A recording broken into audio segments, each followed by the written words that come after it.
வணக்கம். Welcome to இன்னைக்கு special. நாம பார்க்க போற சமையல் கோதுமாவுல செய்த இனிப்பு குழிப்பணியாரம். வாங்க வீடியோக்குள்ள போகலாம். நம்ம ஒரு 1/4 கிலோ வெல்லம் வச்சிருக்கோம். இந்த 1/4 கிலோ வெல்லத்தை நம்ம தண்ணி ஊற்றி நல்லா கரைச்சிக்கலாம். இனிப்பு குழி பணியாரம் செய்யறதுக்கு நம்ம இந்த வெல்லத்தை கரைச்சிக்குவோம். ஃபஸ்ட்டு நல்லா இது இல்லாமல் கரைச்சிக்கலாம். ஏன்னா சிறு கல்லுகள்லாம் இருக்கும். இந்த வெல்லத்தை கரைச்சிக்கினா நம்ம வடிகட்டிக்குவோம். நம்ம வெள்ளை தண்ணி நல்லா கரைச்சிக்கிட்டோம். நல்லா இது இல்லாமல் இப்போ நம்ம ஒரு பவுனில் மாற்றி வடிகட்டிக்கலாம்.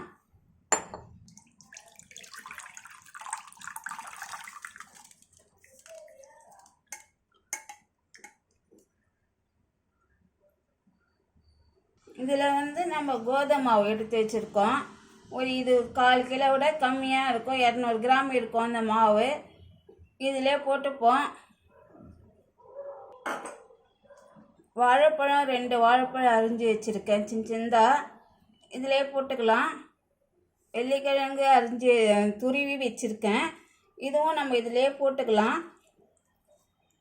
தேங்காய் ஒரு 2 பிள்ளை தேங்காயும் ஏலக்காயும் மிக்சியில் போட்டு தூள் பண்ணி வச்சுருக்கேன்.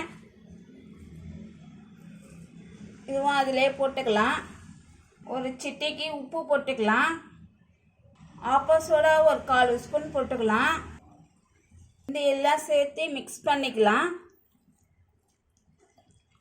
தண்ணியாக இருக்கக்கூடாது, கொஞ்சம் கெட்டியாக இருந்தால் போதும் இனிப்பு குழி பணியாரத்துக்கு.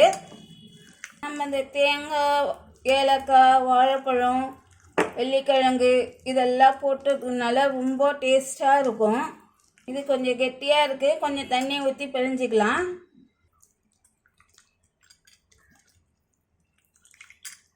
நல்லா போட்டு கையை போட்டு நல்லா இப்படி பிழிஞ்சிங்கனாக்கா இந்த வாழைப்பழம் வெள்ளிக்கிழங்கு எல்லாமே இதுவாக மிக்ஸ் ஆகிடும்.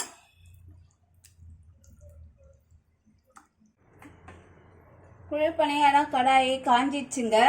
இதில் நம்ம எண்ணெய் ஊற்றிப்போம். நெய் வேணும்னா கூட ஊற்றிக்கலாம். இதில் நம்ம மிக்ஸ் பண்ணி வச்ச மாவெல்லாம் கோதுமை மாவு இதில் ஊற்றிக்கலாம்.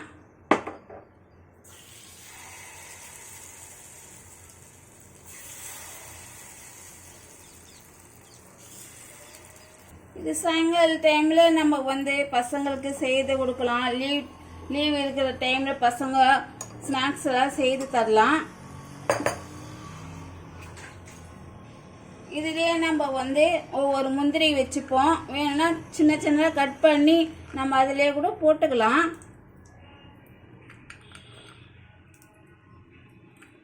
இப்போ நம்ம மூடி போட்டு வச்சுடுவோம்.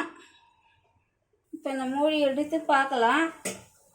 2 நிமிஷம் தான் மூடி போட்டு வச்சோம்னா நல்லா வெந்திருக்கும். இது அப்படியே நம்ம திருப்பி போட்டுக்கலாம். ரொம்ப அருமையாக இருக்குங்க. இது செய்து பாருங்க அவங்க வீட்டில் எப்படி இருக்குன்னு. அவ்வளோதாங்க, இனிப்பு குழி பணியாரம் ரெடி ஆயிடுச்சு. இது உங்கள் வீட்டில் நீங்கள் செய்து பாருங்கள். உங்களுக்கு பிடிச்சிருந்தாக்கா லைக் பண்ணுங்கள், ஷேர் பண்ணுங்கள், சப்ஸ்கிரைப் பண்ணுங்கள். தேங்க்யூ.